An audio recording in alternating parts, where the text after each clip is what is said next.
নমস্কার। কোন সে এক মেঘলা দিনে টাপুর টুপুর বৃষ্টির মধ্যে বরিশালের এক গ্রামে রান্নাঘর থেকে উঠেছিল ধোঁয়া। কীর্তনখোলা নদীতে জেগেছিল বান, আর সেই টাপুর টুপুর বৃষ্টির মধ্যে সেই বানের জলেই ভেসেছিল এক কাগজের নৌকো। সেই নৌকো ভাসতে ভাসতে ভাসতে ভাসতে কত যুগ বাদে গিয়ে পৌঁছয় পৃথিবীর অন্য প্রান্তে। তার মনে ধরা আছে ভালোবাসা, তার নোঙরে ধরা আছে মায়া। সেই নৌকো গিয়ে নোঙর ফেলে সুদূর মার্কিন দেশের মেরিল্যান্ড প্রদেশের রকভিলে। সেখানে কিছুকাল জিরিয়ে নেয়, তবে থিতু হতে পারে না, আবারও নোঙর তোলে প্রাণের টানে। এবার তার গন্তব্য যেখান থেকে সে গিয়েছিল তার কাছেই কিছুটা দূরে, কলকাতা মহানগরী, গঙ্গা তীরে। সেখানে সে ফিরে আসে কোন প্রাণের টানে কে বা জানে। সায়ন্তন বোস থাকেন সুদূর মার্কিন মুলুকের রকভিল শহরে, মেরিল্যান্ড প্রদেশে। সেখানে তিনি প্রিন্সিপাল সায়েন্টিস্ট ভাইরোলজি, তার কোম্পানির নাম অটোনমাস থেরাপিউটিক্স ইনকর্পোরেট। তিনি তার ব্যস্ত সময়ের মধ্যেও আমাদের চ্যানেল দেখেন নিয়মিত। একবার তিনি যোগাযোগ করে বলেন, আপনারা তো অনেক রকম রান্না দেখান, আমার দিদা শ্রীমতী জয়ন্তী বসু, তিনি বরিশালের মানুষ। বহু যুগ আগে তাঁরও শেখা তার অনেক পুরুষ আগের একটি রান্না আমার কাছে আছে, পাঠাবো আপনাদের। আমি বললাম পাঠান। তিনি পাঠান একটু অদ্ভুত সুন্দর রান্না, মাংস ভাজা। এতে পরতে পরতে ধরা আছে সেই ভালোবাসা, সেই আদর, সেই মায়া, সেই স্মৃতি। ভাবলাম লস্ট অ্যান্ড রেয়ার রেসিপিজে যখন এই বিরল বা শতাব্দী প্রাচীন রান্নার সিরিজ আনছি, তখন তা শেষ করব এই রান্না না দিয়ে, তাহলে অর্থহীন। তাই এবার আনলাম সে হারাতে বসা মাংস ভাজা, শ্রীমতী জয়ন্তী বসুর নামে এবং শ্রী সায়ন্তন বোসের সৌজন্যে। চলুন শিখি।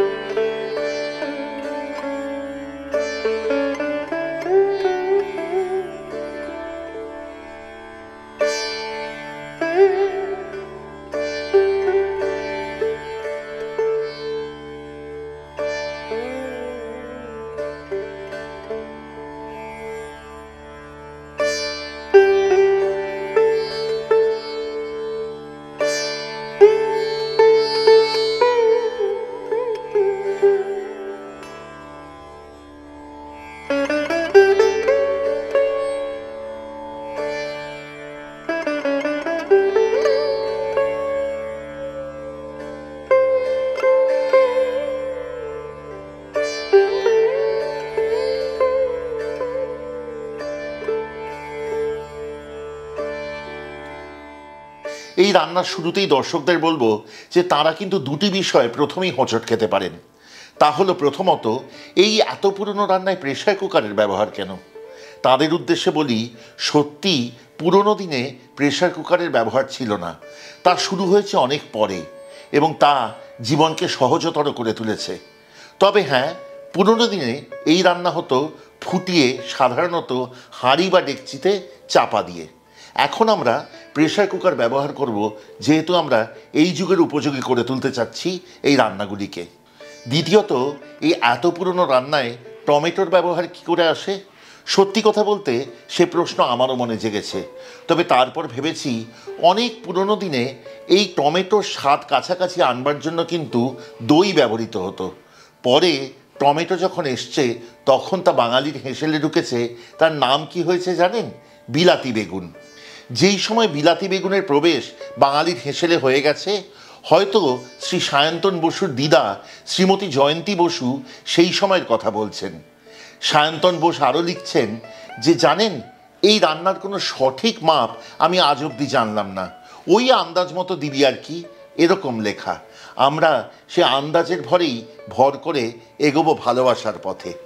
আজকে প্রথমে মাংস সেদ্ধ করে নেবার পালা, এবং সে মাংস সেদ্ধ করব বেশ কিছু মশলা দিয়ে।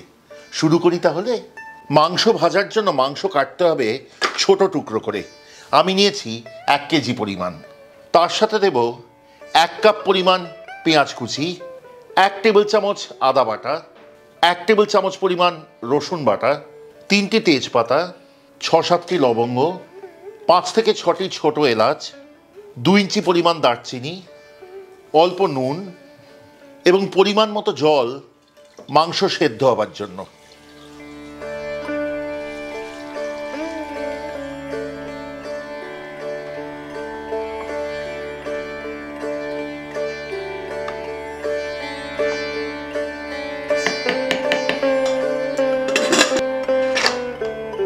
সময় মাংস সেদ্ধ করুন প্রায় 90% অবধি। তারপর মাংস আলাদা রাখুন এবং মাংস সেদ্ধ করা জল আলাদা ছেঁকে রাখুন। তারপর ডুমো করে কাটা আলু নুন আর হলুদ দিয়ে ভেজে রাখুন। তারপর আসবো রান্নার মূল পর্বে।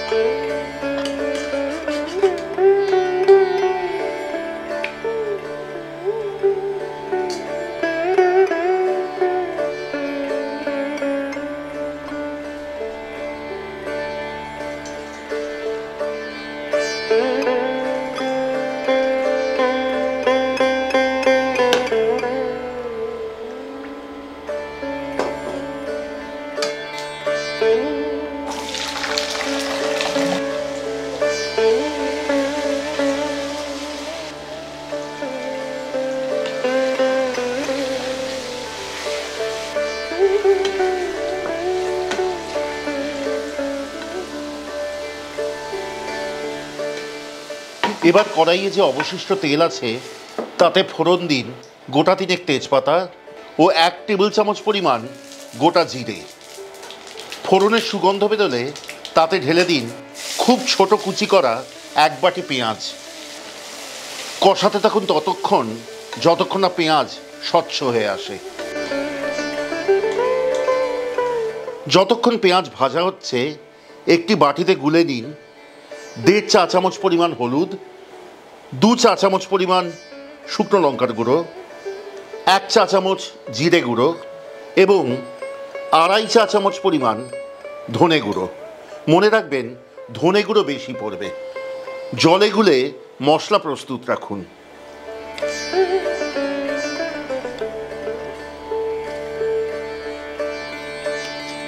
পেঁয়াজ স্বচ্ছ হয়ে এসছে। এবার এতে যোগ করুন 1.5 চা চামচ পরিমাণ আদা কুচি এবং 2 চা চামচ পরিমাণ রসুন কুচি। কষাতে থাকুন ততক্ষণ যতক্ষণ না পেঁয়াজ আদা রসুন সবের কাঁচা গন্ধ চলে যায়।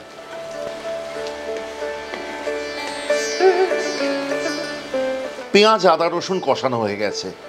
এবার এতে ঢেলে দিন আগে থেকে গুলে রাখা মশলা। এইবার মশলা কষাতে থাকুন ততক্ষণ যতক্ষণ না তা ভাজা হয়ে তেল ছেড়ে আসে। মশলা কষে তেল ছেড়েছে।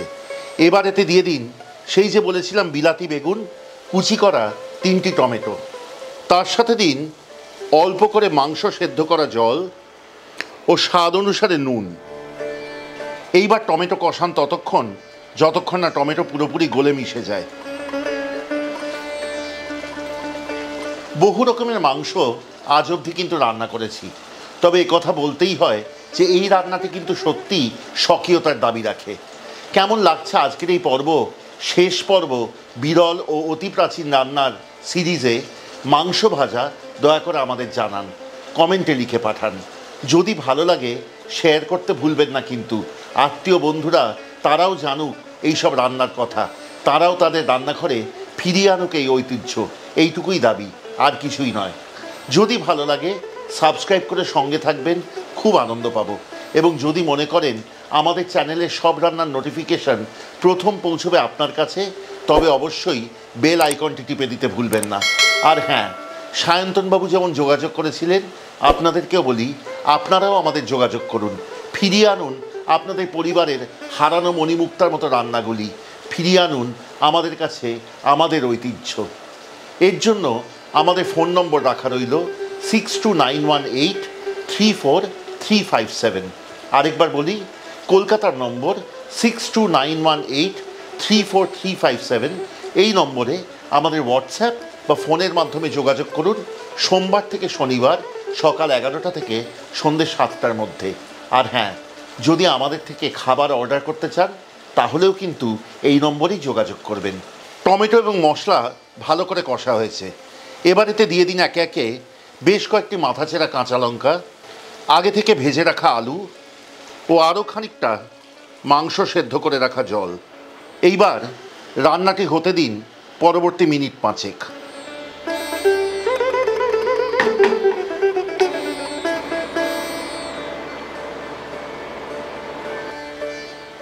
মিনিট 5 দেখবেন রান্না থেকে আবার তেল ছেড়েছে। এবার এতে যোগ করুন প্রায় 2 কাপ পরিমাণ নারকেল কোড়া। এইবার রান্নাটি কষান পরবর্তী মিনিট 2।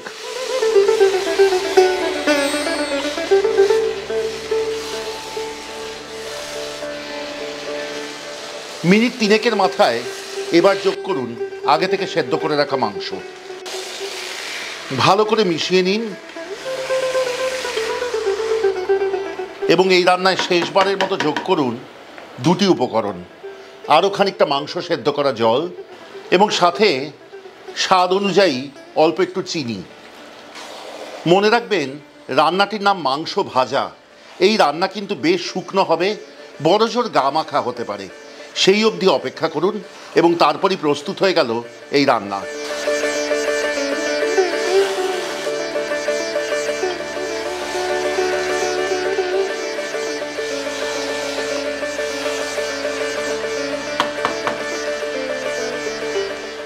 রান্নাটিতে তেল ভেসে উঠেছে এবং একেবারে শুকনো গা মাখা হয়ে এসছে রান্নাটি।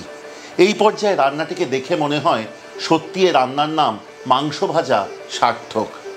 মন থেকে বলছি, সায়ন্তনবাবুর এ ভালোবাসা ও আস্থার দাম দিতে পেরেছি কিনা জানি না। এও জানি না ওনার দিদিমা শ্রীমতী জয়ন্তী বসুর মান রাখতে পেরেছি কিনা। শুধু এইটুকু জানি যে চেষ্টা ত্রুটি করিনি। আজ লস্ট অ্যান্ড রেয়ার রেসিপিজের এই অতি বিরল বা শতাব্দী প্রাচীন রান্নার সিরিজ যখন শেষ করছি, তখন এই ভালোবাসা এবং এই ঐতিহ্যটুকু বুকে নিয়ে শেষ করছি। এর থেকে বড় প্রাপ্তি আর কিছুই হতে পারে না।